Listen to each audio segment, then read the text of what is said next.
Morning, everyone.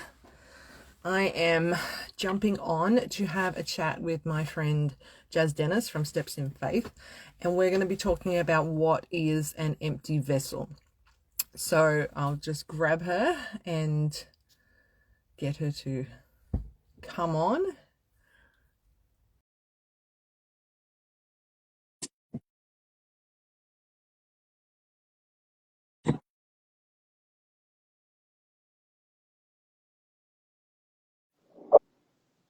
There she is. Oh, good morning. It's a delicate balance. I know. You look lovely. Thank you. I did my hair. Oh, me too. It makes a world of difference. Oh, Feel like a normal human being. yeah. Uh, so today, everyone, we're going to chat about what is an empty vessel. So there's lots of Christianese language going around, and we love to break down all of the Christianese mumbo jumbo that everybody gets stuck in, and they're like, "Am I doing this? Am I not doing this? What does this mean?" All those sorts of things, especially as we're walking into um, the new, and there's lots of different words, and so we want to put some context around it instead of people just going, oh, "Okay, rightio, I'll just do it." So today I have the amazing wordsmith, Jocelyn Dennis, with me. And so she is a very, very dear friend, and she is amazing when it comes to all this stuff. She has a way of understanding things and sharing things in a really easy way. So, Jaz, do you want to share, I don't know, who you are, basically? A little tidbit of who you are. She could share lots. She's an Aussie, so get ready for the excitement of Jazz. Yeah, this is only meant to be half hour. This could be like hours because once we get True, on a true, true. roll, I'm surprised you don't have one of the kangaroos sitting on your shoulder or something. no, thankfully they have been dealt with this morning and I've got them out of my hair. So, but I could have my teenagers knocking on the door or the dog scratching and get in. So anything's possible. Yes, that's Um, my house. so who I am a wife to Nathan, mother to Nikita, Riley, and Ivana, grandmother to two little boys, and my husband and I own a pest control business in Dubbo, New South Wales, and we also own and operate a farm, among other things that we do as well. So we have a very busy lifestyle and we are always busy um, with things basically. So, yeah, but I have the luxury of being at home most of the time, um, managing the farm. That's kind of my thing, the animals and family. I'm the caregiver. She's Dr. Doolittle. Yeah, She's the Dr. Doolittle of the family. yeah, so that's what my life looks like. And obviously Jesus is a big component of that. But Yeah. yeah, so that's that. But yeah, like you said, but part of my favorite thing is breaking down a lot of the Christianese or symbolic language that people like to put around just everyday Christian life, basically. Yeah. I love Mm. that. That's what I love about you. One of the best things I like about you is that you like to ask the hard questions and say, so why? Why do we do that? Why is that happening? Why do you say that? What's going on? Like, you ask all the questions I'm thinking in my brain. I think, oh, I'd love to ask that, but Jazz can ask that one instead. Okay, sometimes you say all the hard questions, but what She's you really mean my is hard question friend. all the We dumb have good questions. conversations, we do. We We're do. like, I know, right? Yeah, for Oh, sure. For gosh. So, sure. so we're going to talk about the topic of empty vessels. So we could just like share whatever we wanted to about like, oh, you could be an empty vessel. God's asking us to be empty vessels. But today it's like we want to break down the whole Christianese understanding of like Empty vessels. Why is everyone talking about empty vessels? What is an empty vessel? So there's lots of talk about empty vessels and empty vessels. So we're going to break down the jargon around it to bring some practical application. Yeah. So start with, what is an empty vessel? What does that mean when they say God's making us empty vessels? What does that even mean? Like, really? Yeah, okay. So, what God is actually asking us to do is to be a person that is receptive and ready to lay down their life to do His will and to be filled with and living by the Holy Spirit. That is realistically what, like, the bottom line of what that that is. Pretty Mm. much. Okay. Yeah, Instead of it yeah, and being like something out there, like something unattainable. that's right. And like you can use the symbolic language around that, but you can literally condense all that symbolic language into one sentence. That is what he is asking. Yeah, Easier said than yeah, done. yeah, That is the sentence, but there is a lot to that, yeah. because basically it's being a disciple of Jesus, and you'll walk with him, and more of him, less of you, type of thing. Yep, that's the part. And I guess the thing is that that's what we want to actually break down. It's not the fact that people don't understand what an empty vessel is, because I mean, we've all read about the wedding at Cana, and we've all read about like Elijah going to the potter's house and all those sorts of things. So we understand the concept of what an empty vessel is, but it's like, how do we how do we live that out? Like the whole grasp of it all. It's like it's not just a one-hit wonder thing where it's like a three-point sermon when you're gonna sit in your pews and like go, this week, this is what you got to do, dot, dot, dot, like read your Bible, be a good Christian, help somebody else in need, blah, blah, blah. It's like, it's your life. And so I think you were saying this morning when we were chatting, it was like when we signed up for this, with this Christian walk, nobody told you how hard being an empty vessel, being an actual Christian is actually going to be. It's your life. So do you want to, because people are walking through things through this every day. Like people are becoming empty vessels because it's the season we're in. God's emptying us out. He's dealing with our stuff. And so people are probably walking through this and don't realize, okay, this is actually what I'm doing. Like they think it's like the old ways of things. It's like, there's this thing I'm trying to attain to, but it's like, it's not actually, it's like you said, it's like emptying yourself out and he's going to fill you. So that's a daily, moment by moment life. Hey, so Yeah. what does that look like in layman's terms? Like, how can you explain, like, how is walking out that, what does that look like, so people can go, oh, actually I think I am walking through this, I'm on the right track, I'm in the right place, those sorts of things. Mm. Yeah, well, in the beginning, like I was saying to you previously, that I actually didn't know what I was getting myself into, because I was just so sold out for Jesus, and I was like getting baptized and being a follower of Jesus no matter what it costed. However, as my journey in Christ has progressed over years,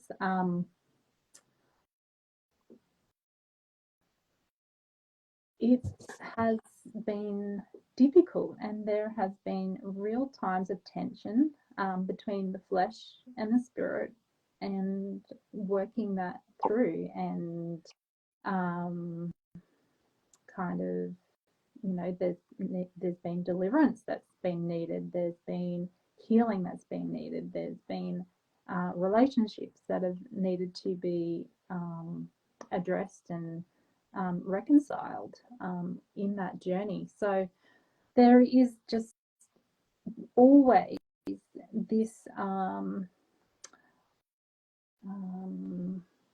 emptying out of myself and renewing my mind and letting God put in more of His Spirit and more of His perspective, and then kind of fixing my mistakes, if you will, along the way, type of thing. And a lot of the times I've had to go back to um, people. It's usually in relationship, because I guess you know, as a disciple, we're to be in communion with Him and communion with others.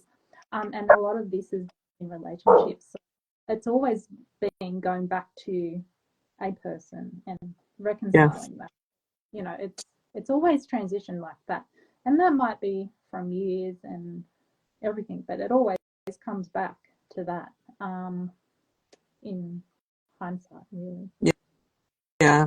And I think something we need to remember is that because we're so used to just jumping on the bandwagon of something like, oh, deliverance is the in thing again, or this week we're talking about the Father's love. And so it's like we get so used to compartmentalizing everything when it's like it's all of the above. Like you said, it's like we have to walk through deliverance because of those generational issues. We have to walk through inner healing and heart hurts because that's like our life experience, and we also have to like renew our mind. We have to do all of the stuff, so it's not actually doing this whole okay, today I'm going to do this, because I always feel like it's this ebb and flow where it's like God's like, okay, over here today we're going to do some deliverance, and then tomorrow it could be like, oh man, my heart really hurts about a situation, or there's about 10 things going on in the same day. It's not even like daily, it's like every day it's like, what are we going to deal with I today? know.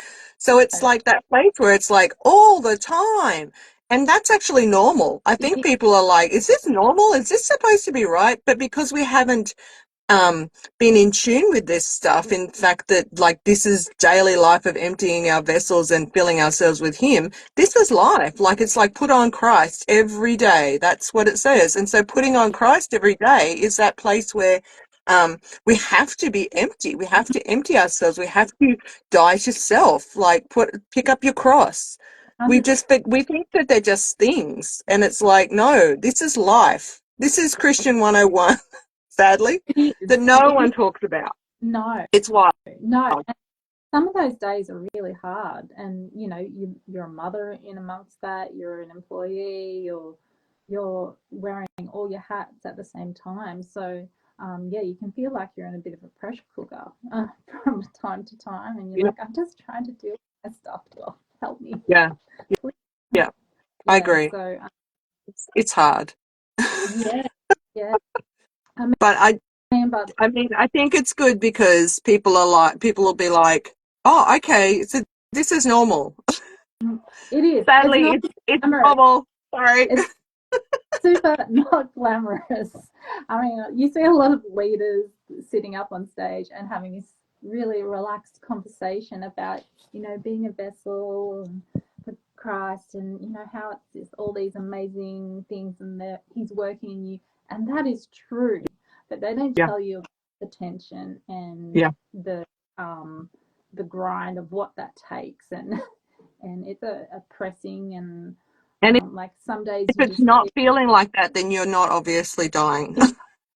well, 100%. If you don't feel like you're like You don't feel like like you're dying, then you're not dying. if the weather guide is not poking you in the heart, then and you're dying, then it's actually you're not being a vessel. Yeah, Sorry, yeah. guys. It's true. Sadly, that's the truth of it. Hey, and I mean, we have lots of private conversations. I mean, we have daily conversations. Like one of us will be up and the other one will be down, and I feel like that's always the grace of God, where it's like, one will be up and the other one will be down. It's like, okay, come on, no, you can keep doing this, keep dying, keep processing and moving through this, and then the next day, one of the other one will be, I feel like I'm dying today, and you're like, it's fine, You're like, get on your horse and go. And it's like, I'm not gonna go. But yeah, even those sorts of things, it's like people don't talk about that, where it's like you need people with you. You need people around you to go, come on, we can do this. It's all right. It's worth it. It really is. it The is. dying is actually worth it. It doesn't feel like it at the time. And the more I used to say to people, like if He would be poking something in my heart, I would run to it. I would be like, this is awesome because this is a greater opportunity for freedom for me. And so Yeah. people used to think that I was strange and go like, why would you want to do that? Like, why would you want to go through the pain? That's like, because it brings a different part of your relationship with Him, and it brings freedom. So why would you not want to do that? But if you're by yourself, you can feel very alone and isolated and think, is this right? Like, is this what I'm supposed to be doing, or is this an attack? Mm. So can you talk to, I know you'll be like, hey, this is not on the question list. Like, Can you talk to, or can we have a little bit of a conversation about like what the difference is between dying to self, like becoming an empty vessel, and an attack? Like, how do we, amongst us, when we all have this conversation, because we've had this conversation privately many times, like, I feel like I'm getting attacked, and someone else will be like, actually, I think it's just your stuff. mm. And so, how do we have these conversations where it's like, how do we decipher, like, is this an attack or is this like he's poking stuff? Because even in the Bible, it says that he uses all things to work together for the glory of those who are called, all that sort of stuff. So it's like, even if we are being attacked, he still can use it. So it's like, it's tricky to know, like, is this just a plain attack and I just need to rebuke it? Or is this something I need to lean into and go, there's probably something in here as well that I need to deal with because it's an opportunity.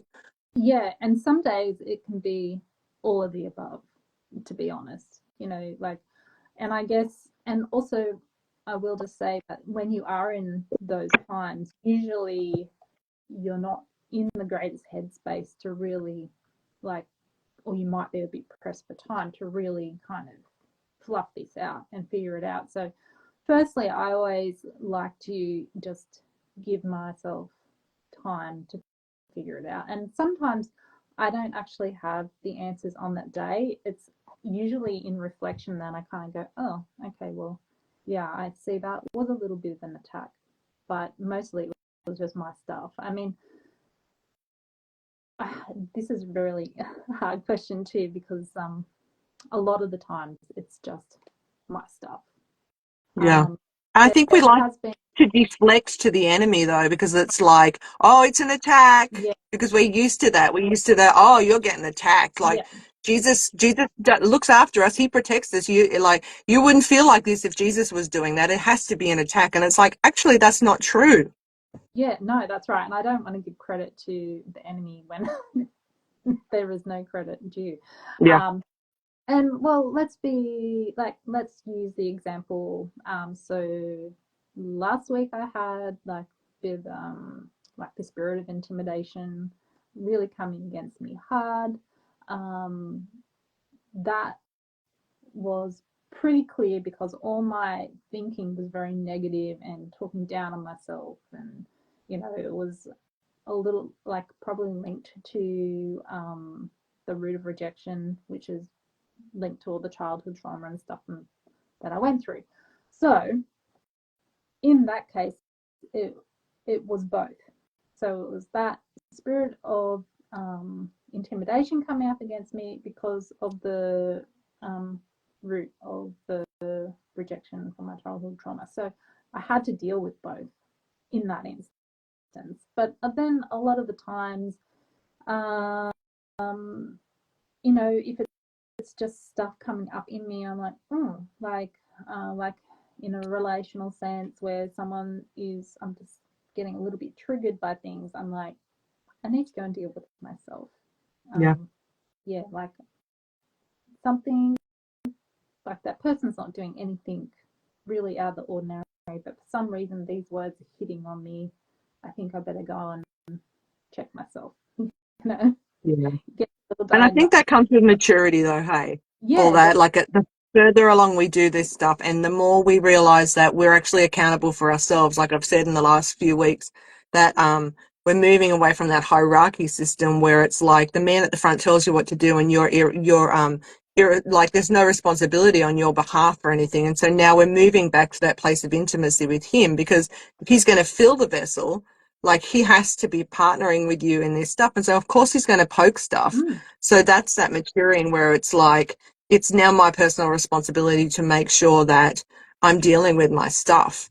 yeah, So it's a big difference. And so even like that place where you said about the spirit of intimidation and everything, like you could have just stopped there. You could have gone, okay, this is a spirit of intimidation. I know it's a spirit of intimidation because it's obvious. I'm just going to leave it and let's go.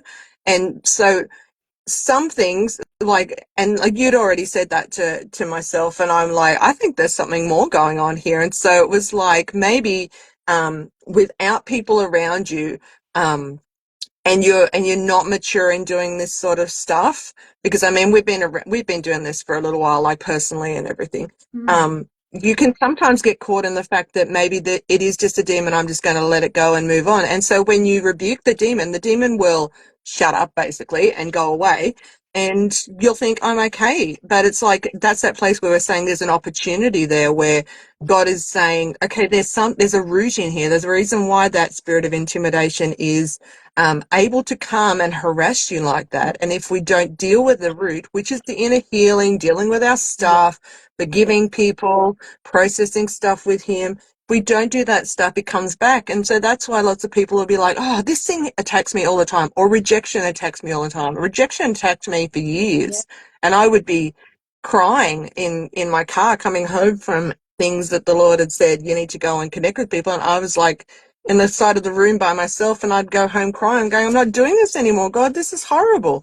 But because of there was a root there somewhere, and I was like, I didn't even realize there was a root there, but until I started thinking, maybe there's something going on. And so it's like, maybe there's something going on in me. And people don't like doing that either, because it makes it feel like, oh, is there something going on in me? Like, is there something wrong with me? And it's like, there's stuff going on. Like, I had a friend say, we were doing some deliverance, and we shut it down because it was just, this demon was just playing games with us.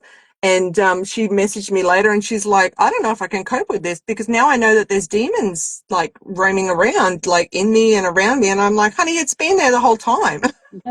And she's like, oh yeah, I never thought about that. So we're like, well, this is really confronting, because it's like, it's personal realization of like, there's stuff going on that I actually have let go, because we've let the enemy have a foothold for so long. That's the problem. It's scary. It's right. And now God is calling us into greater sanctification, so we've actually got to deal with some of this stuff, and it's going to be worked out in community, and it's going to be, a little bit of iron sharpening iron. And a lot of people want to pull back from that, myself included. There's days where, you're just like, I need to have a day. Just close the curtain. Let's And just. that's healthy too, though. That's not, if it's longer than a day, I start coming looking for you. Okay. But it's that place where it's like, that's actually healthy, where it's like, okay, I just need a moment. And if you walk with people, you should be able to say to them, I just need to step back for a day, and just like, it's just stuff going on in me, I need a break. But it's true. And so the saying I always say, and I always love, I can't even remember who said it. Somebody probably years and years and years ago said it. Healed in community, hurt in community. And I tell you what, when I was in the middle of like all deep stuff, I hated that saying. I was like, that's the dumbest saying I've ever heard. Like, why would you go there to get hurt? But it's true if you allow it, because if you're in a place where you know people better, and you know that they have their best for you, and I mean, we're not talking about unhealthy situations here. Like, we've been in unhealthy situations as well. We're talking about what it's supposed to look like. And we can speak to the unhealthiness of it, because we've both been there. But we're talking about what Jesus actually wants it to look like. He wants us to get healed. And hurting community would be the same thing. It's like, man, you poke my stuff. And I mean, we do that to each other all the time. It's like, man, you poke my stuff, far out. But it's because we know each other well enough to know, I'm for you and I love you. There's something else going on there. And that only happens when you allow yourself to go there, really. And that's probably one of the biggest things with this vessel stuff, is that people have been so hurt in church. It's like, and in community and in the body. And they're like, I don't know if I can do that again. And lots of their hurt is to do with that place, like that structural place, which is hard. It is. And I've got bad news for him, that God is calling us in deeper with Him and deeper with others. Like, this new thing that He is doing, it's going to require more of us in a deeper way. So, but that's how we're going to mature as Christians. I mean, it's going to be messy. So don't expect to be dignified, probably. Yeah. There's probably going to be a lot of ugly crying and stuff, Yeah. but Yeah. I figure it out. agree. Let's be Yeah. positive here. But there is Um, a lot of people in the same boat at the moment. So don't feel like I've got no community. Like, I mean, I've been there, you've been there. We live in different states. Like, definitely. it's not like we live 5 seconds away from each other, but we've intentionally purposed to create this connection because we knew that it was important. And so, I mean, for years, the Lord kept telling me, I'm going to bring community around you. And our church had died in 2019. And for like 3 or 4 years, we had no one. I was like, God, need some community here. Yeah, Can't build by myself, can't live by myself, can't grow by myself. yeah, And God just sovereignly, supernaturally brought people at the right time. So I don't want people to feel like despondent, like, oh yeah, that's your story. You're awesome. You've got great friends, blah, blah, blah. That's actually hasn't been the case for either of us. no, We've walked the road that everyone else is walking and we've come out the other side to tell you that you will come out the other side. yeah, He promises, he's faithful. yeah. Actually, it's surprising how many people I hear with a similar story. Oh, I was taken out of the church, you know, um, 2019, early 2020 type of thing, like myself included. But I've heard that so many times, and it always surprises me. Like God was really doing something back around that time, and I was just like, wow, God, like, wow, like, how is that so many people are going through something very similar? Yeah. So, but then he's taken us out of that. But what he's done in doing that is he's created a deeper passion for us to actually be in community and a desire to actually want to fix um, ourselves and the problems Yeah. in community. So I'm looking forward to that. I mean, like I said, it's not going to be easy, but I think we all have a lot to gain from doing these hard steps. Yeah.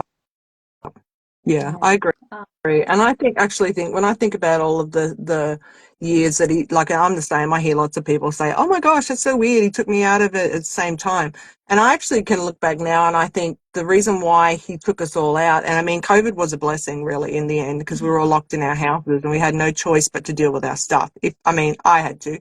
And so I think he was bringing us back to him first and foremost. Like he had to shut everything down for that to happen. That sounds extreme to me. And I'm always like, God, were we really in that bad a place that you had to shut the world down? And I'm not saying God did COVID and he shut the world down, but it was like it was an opportunity he used for those that would heed his voice and hear his heart and say, well, God, we've moved so far away from you and from community and what does this look like? And so I think it was good for those few years. He was drawing us back to him first because the foundation has to be a relationship with him first.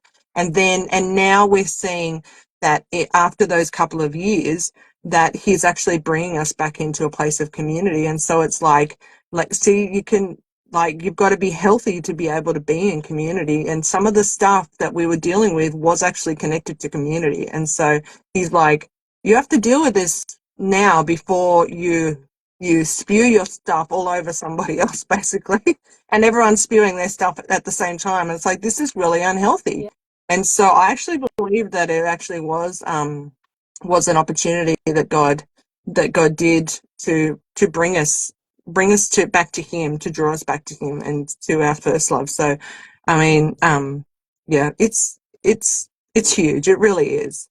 But it's good. Do you have any final wise words of wisdom before we finish? well, well, it's hard to top that, This Lou. could go for a long time. But I will just say, and I concur with what you're saying. I mean, um, there's no greater love than to lay down one's life for one's friends. And Jesus calls us friend. So he laid his life down for us. And I guess essentially that's what he's asking us to do for our friends. And, love is the greatest thing of all. So, like you said, when you brought us back to our first love, which is God, I guess that's basically just a redirection of our focus back to Him, and then essentially, hopefully, it goes sideways out in community. So, yeah, I mean, if in discipleship and as a disciple of Jesus, I guess that should be our focus is love. And, there's plenty of scriptures that I could throw at that, but I think it's more interesting if I let people dig on that themselves and start evaluating the gifts of the Spirit and what that says and what love says, what God's perspective on love is. Yeah. Really good things to look up in your Bible and consider. So Yeah. Yeah. my closing words. Okay. So good. And talk to him about it, because that's the whole point. It's like we've moved away from relationship with him. Like, talk to him. Say, this is hard. Like I'm always telling him, like, I can't do this. This is too hard. And he's like, it's okay. I know. Let's keep going. No, You have a moment where it's like, oh, I'm going to die. I don't want to do this anymore. And then the next minute it's like, okay, Jesus, radio, let's do this. I got no other choice. Really, where else have I got to go but to you? that's it. Well, when you feel like you're going to die, that's how you know you're on the right track. Because it's your flesh. It's also weird. I know. It's like, feel like you're dying, you're on the right track, everyone. That is our final words of wisdom. Keep dying, friends. They never tell you that. No, because they're like, oh, you're supposed to look squeaky clean and amazing. No. They don't know how ugly it gets. Yeah. It's nasty looking at your own heart. Like it says in the Bible, our heart is deceitful above all things. And it's confronting to look at your own heart and go, wow, that's in there, that's nasty. I don't want a part of that. But you've got to deal with it, really. Unfortunately. Purge it. Get rid of it. Deal with the junk, people. Deal with the junk. It's worth it. That's all I have to say about it. It's so worth it. It's crap in the middle of it, and I will tell you, like, we've been dying for a while now. Yeah. And it is crap. It's horrible. Get Jesus in there. The only way. Yeah. He'll take you through. Even when it's horrible. Well, I'm still standing. Holding on to the hem of his garment and saying, Jesus, take the wheel. Pretty much. And then take the wheel back and then give him the wheel again. Oh no, I'll just let him have it all the time. It's fine. Yeah, you're always so more obedient than I am. I'm like, give me the wheel back. I don't know about it. I am a control different versions of obedience. Oh dear. Yeah, let's keep those stories for another time. Well, I don't know if you've ever been like an L-plater's like passenger. Like it can get a little tense. Oh, it's true. Yeah, I don't like those jobs. Jesus is such a better driver. Oh. Totally. I feel way confident driving. Some days I feel more confident in his driving. I'm like, you sure? I'm like, let's think about this for a second. Yeah, I could only imagine. Pump the brakes, Jesus, pump the brakes. I'm sure he just like lets a downhill roll happen just to get a roll. The roller coaster effect. Stop. Yeah. We could go on. He's like spotlights. He's more country like you. I'm too citified now. Oh well, you better move back to Dubbo. Oh yeah, true. All right, everyone, we better leave you instead of listening to our chat. This is what our chat is always like. So thanks, Jazz. That was awesome. Hopefully that helps. Thanks, Luke. Helps people understand. And it's always a pleasure. It is indeed. We'll talk to you later. All right. Thanks, everyone. Bye.